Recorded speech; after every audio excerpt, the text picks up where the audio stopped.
Մայիսի 9-ն է հայրենական մեծ պատերազմում տոնած հաղթանակին, Շուշիի ազատագրմանն ու Արցախի պաշտպանության բանակի ստեղծմանը նվիրված հայ ժողովրդի եռատոնը։ Երկրի բարձրագույն ղեկավարներն այցելել են հաղթանակ զբոսայգի, հարգանքի տուրք մատուցել մեծ հայրենականի զոհերի հիշատակին։ Հայ-թուրքական հարաբերությունների կարգավորումը իմիտացիա, փորձագետների գնահատականը։ Վաշինգտոն-Թեհրան բանակցությունները կարող են սկսվել հաջորդ շաբաթ, կողմերն այժմ աշխատում են փոխըմբռնման հուշագրի մշակման ուղղությամբ։ Ամերիկյան վարչակազմի ներկայացուցիչների Մոսկվա այց դեռևս չի նախատեսվում, Կրեմլի խոսնակ Դմիտրի Պեսկովի հայտարարությունը։ Եվ ստեղծվել է արհեստական բանականության հայկական առաջնեկը, Զեյրոն միավորում է արագությունն ու ինտելեկտուալ ճկունությունը։ Սկսում ենք ժամի գլխավոր թողարկումը, ես Ստեփան Համբարձումյանն եմ, բարև ձեզ։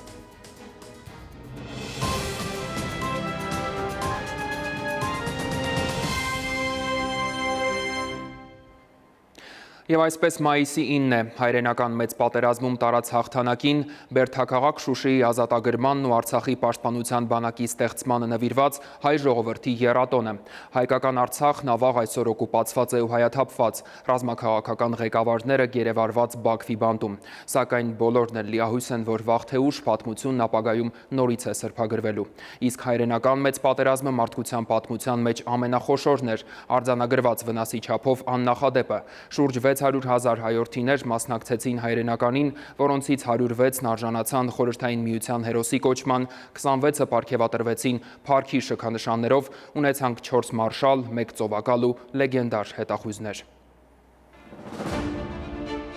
1945 թվականի մայիսի 9-ը մարդկության պատմության ընթացքում երբևէ արձանագրված ամենածանր եւ ամենաթանկ հաղթանակներից է։ Միլիոնավոր մարդկանց համար արյունալի պատերազմի ավարտը ոչ միայն ծանր գնով ձեռք բերված հաղթանակի վավերացման, այլև ապրելու, վերադառնալու եւ խաղաղություն տեսնելու հույս էր նշանավորում։ Երկրորդ համաշխարհային պատերազմը խլեց տասնյակ միլիոնավոր կյանքեր, հիմնահատակ ավերեց քաղաքներ ու գյուղեր, մեկ ընդմիշտ խեղեց սերունդների ճակատագրեր։ Այդ պատերազմի ընթացքում սակայն տեղի ունեցան նաեւ այնպիսի իրադարձություններ, որոնք ոսկե տառերով գրվեցին պատմական վավերագրերում։ Այդպիսի պատմություններից մեկն էլ Թեհրան 43-ն է։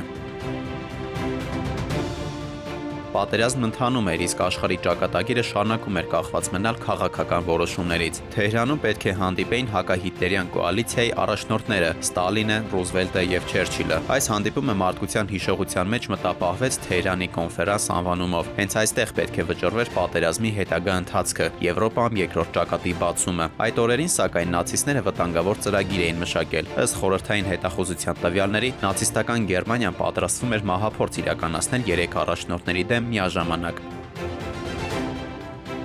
Եվ հենց այստեղ է հայտնվում այս պատմության մեջ հայկական հետքը։ Գերմանացի դիվերսանտների վնասազերծման աշխատանքները վերահսկում էր Իվան Աղայանցը։ Իրանում գտնվող խորհրդային հետախուզական ուժերը Աղայանցի հրամանատարությամբ մոբիլիզացվել էին ահաբեկչական հարձակումը կանխելու համար։ Մասնավորապես խորհրդային հետախուզության համար այդ օրերին աշխատել են մի խումբ երիտասարդներ Գևորգ Վարդանյանի գլխավորությամբ։ Հենց նրան էր վերապահվել վստահելի մարդկանցից բաղկացած խմբի հավաքագրումը։ Ես այդ առաջադրանքը շատ արագ կատարեցի։ Մոտ 3-4 ամսում ինձ հաջողվեց ձևավորել 7 հոգուց բաղկացած խումբ, գրեթե բոլորը ԽՍՀՄ-ից, տարբեր պատճառներով ներգաղթյալներ էին։ Վարդանյանի խումբը անմիջականորեն ներգրաված է եղել Թեհրանի կոնֆերանսի անվտանգության ապահովման գործում։ Խնդիր էր դրված մոբիլիզացնել բոլոր ուժերը այս համաժողովի անվտանգությունն ապահովելու համար, եւ մենք առաջինն էինք, որ իմացանք ֆաշիստական դեսանտի վայրեջքի մասին։ Իրականացված հետախուզական աշխատանքների շնորհիվ Վարդանյանի գլխավորությամբ երիտասարդների խումբը խափանեց 3-րդ Ռայխի ամենագաղտնի գործողություններից մեկը։ Գևորգ Վարդանյանը խորհրդային միության հերոս էր, ում լրտեսական խմբի անդամ է եղել նաև նրա ապագա կինը Գոհար Վարդանյանը։ Մայիսին հիշեցում ու վերահաստատում է, որ խաղաղությունը երբեք չի տրվում հեշտությամբ։ Դավիթ Թադևոսյան, ժամը լրատվական։ Հաղթանակի օրվա առիթով Հանրապետության նախագահը, փոխվարչապետերը, կառավարության անդամները, գլխավոր շտաբի պետը, ինչպես նաև բարձրագույն զինվորականներ հայցելել են հաղթանակ զբոսայգի, հարգանքի տուրք մատուցել մեծ հայրենականի զոհերի հիշատակին, ծաղիկներ խոնարհել անմար կրակի մոտ։ Մայրաթորի բարձրաստիճան հոգևորականների ուղեկցությամբ հաղթանակ զբոսայգի է այցելել նաև ամենայն հայոց կաթողիկոսը։ Նիկոլ Փաշինյանը սակայն չի այցելել զբոսայգի, նա արձակուրդում է։ Հայ-թուրքական հարաբերությունների կարգավորումը փորձագետներն իմիտացիա են համարում, հատկապես բանագնացների ձևաչափով արվող հայտարարությունների ֆոնին։ Նշում են, որ թուրք-ադրբեջանական տանդեմը փոխկապակցված քաղաքականություն է վարում։ Հայաստանի հետ հարաբերությունների կարգավորումը Թուրքիան պայմանավորում է Ադրբեջանի հետ հարաբերություններով։ Քաղաքագետներն առավել քան համոզված են, Թուրքիան որևէ քայլ չի անի, մինչև Հայաստանն Ադրբեջանի բոլոր նախապայմանները չկատարի։ Հայ-թուրքական հարաբերությունների կարգավորման իմիտացիա, թուրքագետների, փորձագետների գնահատականն է։ Հատկապես վերջին տարիներին բանագնացների ֆորմատով հայտարարությունները հենց դրա մասին են վկայում։ Բազմաթիվ անգամ է խոսք գնացել օրինակ Անիի պատմական կամրջի նորոգման մասին, ինչը չունի լոգիստիկ, սակայն ունի սիմվոլիկ նշանակություն։ Թուրքերը լավ են տիրապետում հայ ժողովրդի վրա ազդելու տեխնոլոգիաներին, հատկապես էմոցիոնալ առումով։ Այդ մասին խոսվել է հայ-թուրքական կարգավորման նախորդ գրեթե բոլոր փուլերի ժամանակ, երբ որ ակտիվացել է հայ-թուրքական շփումները, լինեն դա 90-ականներին, 2000-ականներին, թե 2010-ականներին, անպայմանորեն Անիի պատմական կամուրջի վերանորոգման հարցը որպես սիմվոլիկ հայլ եկել է օրակարգ։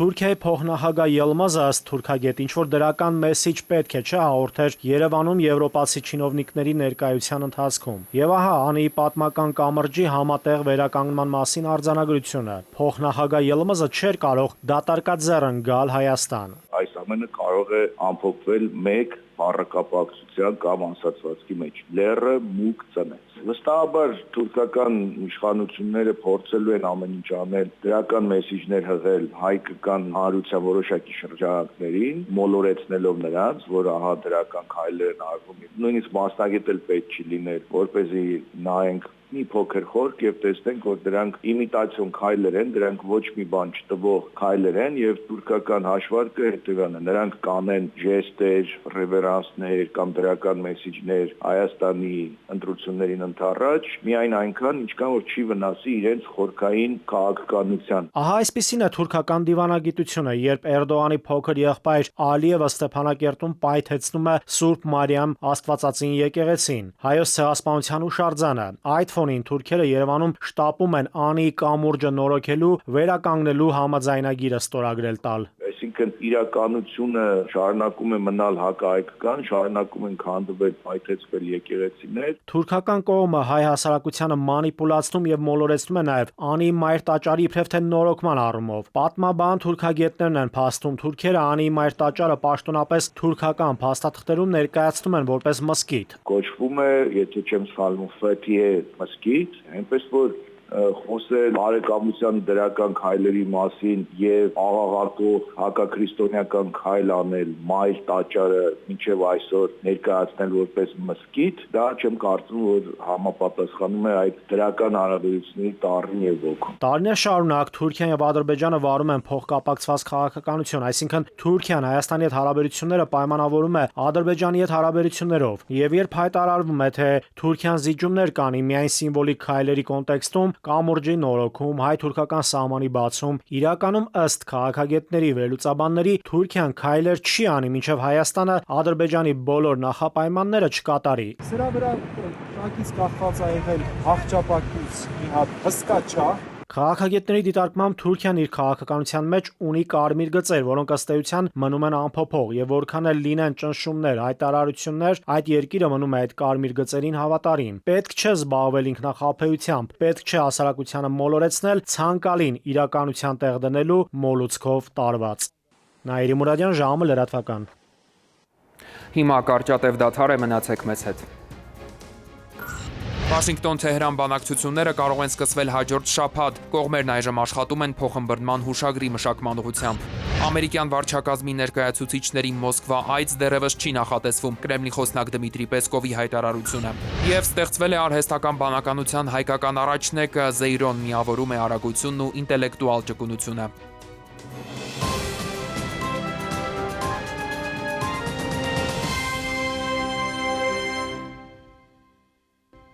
Ժամի գլխավոր թողարկումն է, շարունակենք։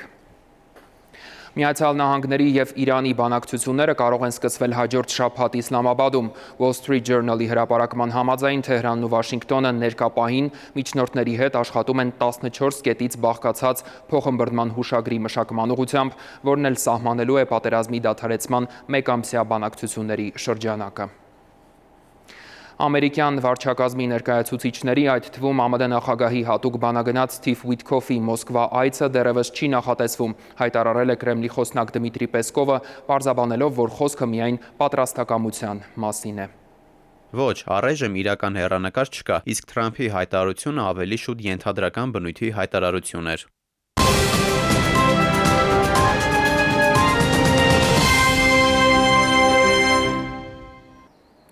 Ուժեղ Հայաստան դաշինքն այսօր հաղթանակ զբոսայգում է եղել, հարգանքի տուրք են մատուցել հայրենական մեծ պատերազմի հերոսների հիշատակին, այնուհետև Տափերական գյուղում բնակիչների հետ քննարկել բնակավայրի խնդիրները։ Հիմնական մտահոգությունները գյուղում կապում են գյուղմթերքի երաշխավորված իրացման ու գյուղացու աշխատանքի արժևորման հետ։ Քարոզարշավի երկրորդ օրը ուժեղ Հայաստան դաշինքի առաջին կանգառը հաղթանակ զբոսայգում է։ Քաղաքական թիմն օրը սկսում է հարգանքի տուրք մատուցելով հայրենական պատերազմի հերոսների հիշատակին։ Դժվարությամբ, անգամ երբեմն հույսի ամենավերջին կաթիլը պահելով հասել ենք հաղթանակի։ Հաղթել ենք ֆաշիզմը, ամբողջ աշխարհի վրա մեծ վտանգ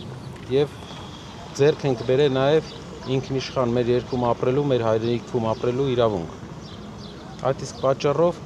եթե լավ աշխատենք, եթե ճիշտ զարգացնենք մեր երկիրը, մենք կունենանք հաղթանակ։ Այսօր ուզում են հայ եւ հաղթանակը բառը իրարից հեռացնել։ Մենք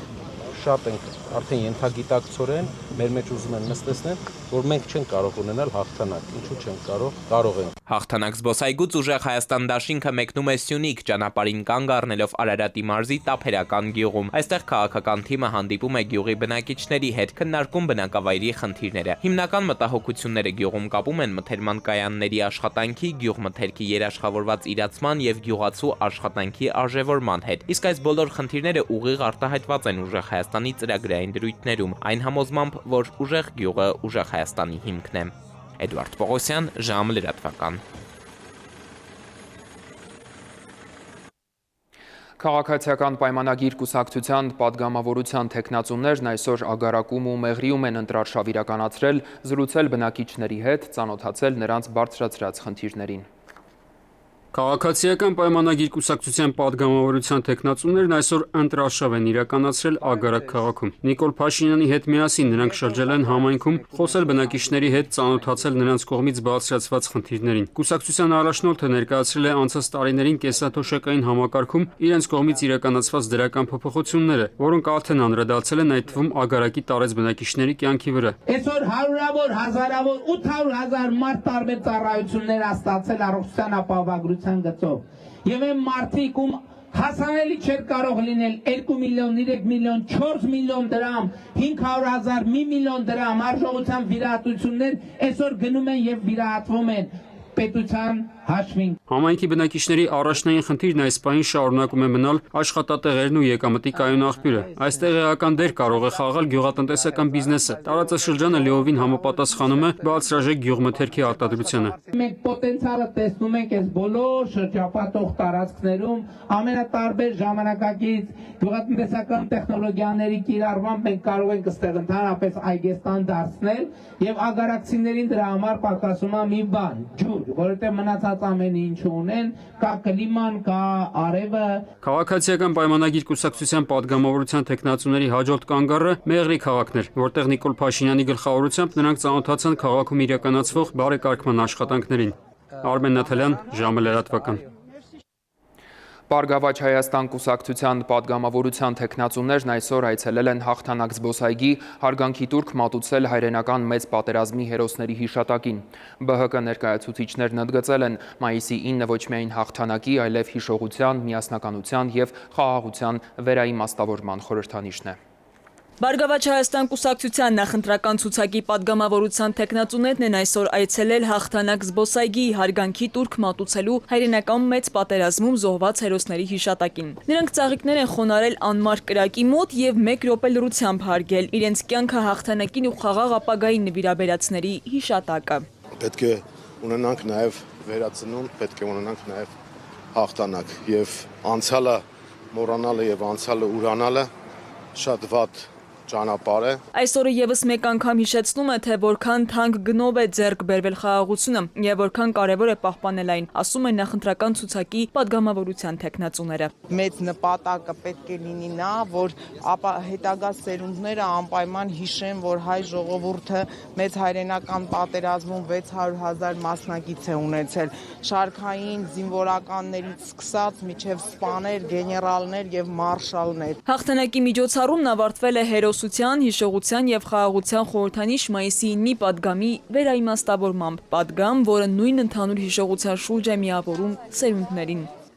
Քնարիկ Պետրոսյան, ժամը լրատվական։ Խորհրդարանական ընտրություններին մասնակցող ռեֆորմիստների կուսակցությունը քարոզարշավի երկրորդ օրը սկսել է հաղթանակ զբոսայգի այցելությունից։ Քաղաքական ուժի ներկայացուցիչները հարգանքի տուրք են մատուցել հայրենական մեծ պատերազմում զոհվածների հիշատակին, նշանավորել Շուշիի ազատագրման եւ Արցախի բանակի կազմավորման օրը, որից հետո քայլեր են իրականացրել մայրաքաղաքի տարբեր հատվածներում։ Կուսակցությունը ընտրություններին մասնակցում է անվտանգություն եւ զարգացում կարգախոսով։ Մենք ինչ ձևով ենք մտել սովետական միություն, ինչ քանակ է եղել այն ժամանակ, երբ որ մենք մտել ենք, եղել է 800,000 հայ։ 91 թվին դա դարձել է 3,600,000։ Դա եղել է սովետական միություն, որպեսզի մենք գնահատենք, դա ինչ է տվել Հայաստանին։ Իսկ աճը բնակչության, դա մի հատ ընդհանուր գնահատական է, թե ինչ կյանք է եղել։ Վատ տեղում բնակչությունը չի աճում։ Հայ ազգային կոնգրես կուսակցության ներկայացուցիչները նույնպես այցելել են հաղթանակ զբոսայգի հարգանքի տուրք մատուցելու հայ ժողովրդի հաղթանակները կերտած հերոսների հիշատակին։ ՀԱԿ կուսակցության падգամավորության տեխնացու Լևոն Զուրաբյանը հայտնել է, որ Հայաստանի անկախությունը կայացել է հաղթանակներով։ Զուրաբյանը հայտնել է նաև, որ հայ ժողովուրդը կռվել է ազատության սեփական ճակատագիրը տնօրինելու համար։ ՀԱԿ падգամավորության տեխնացուն ներկայացրել է նաև ծրագրային որոշ կետեր։ Մենք մի ամբողջ ռազմավարական ծրագիր ենք ներկայացրել, խոսում ենք ատոմակայանի կառուցման մասին, խոսում ենք Հայաստանը Իրանին կապող երկաթուղու կառուցման մասին, բազմաթիվ այլ ծրագրերով ուսանողական բանկի ստեղծման մասին, որ պետք է ապահովի մեր ուսանողների համար, երիտասարդության համար, ըստ էության անվճար կրթությունը, բազմաթիվ գործիքներ ենք մենք ցույց տալիս, թե ինչպես ենք բարելավելու կյանքը, ասենք նույն աշխատավորների համար, գործարար աշխարհի համար, գյուղացիների համար, երիտասարդների համար, թոշակառուների համար, բոլոր կատեգորիաների համար։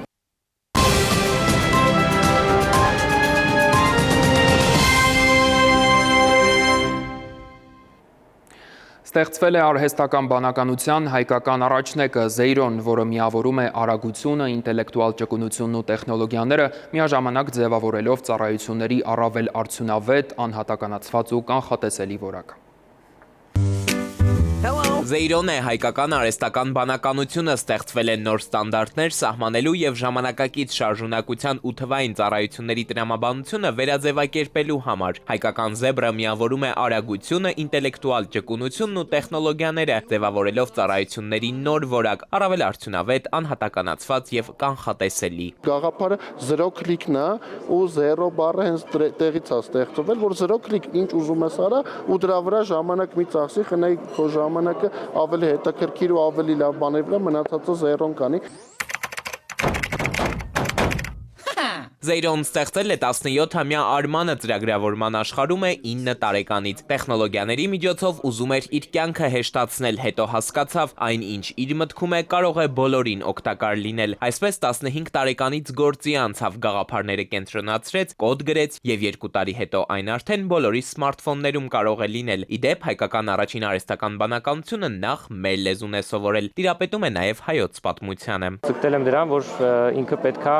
լուրջ պրոյեկտ դառնա, հա բոլորը օգտվեն իրանից։ AI-ում կա այսպիսի մի հասկացություն train անել, սովորել, հենց 0-ի առաջին լեզուն, որը սովորել է, դա հայերենն է, նոր մնացած աշխարհի լեզուները։ Դրա համար էլ ինքը ամբողջությամբ տիրապետում է հայերենին եւ պատմությանը եւ գրականությանը եւ կարող է ձեր հետ հանգիստ հայերեն շփվել։ Արմանի հաջորդ ծրագիրը տեղեկատվական տեխնոլոգիաների աշխարհում դարձյալ Zero-ի հետ է կապված, ուզում է հայկական զեբրը դարձնել համաշխարհային նախագիծ։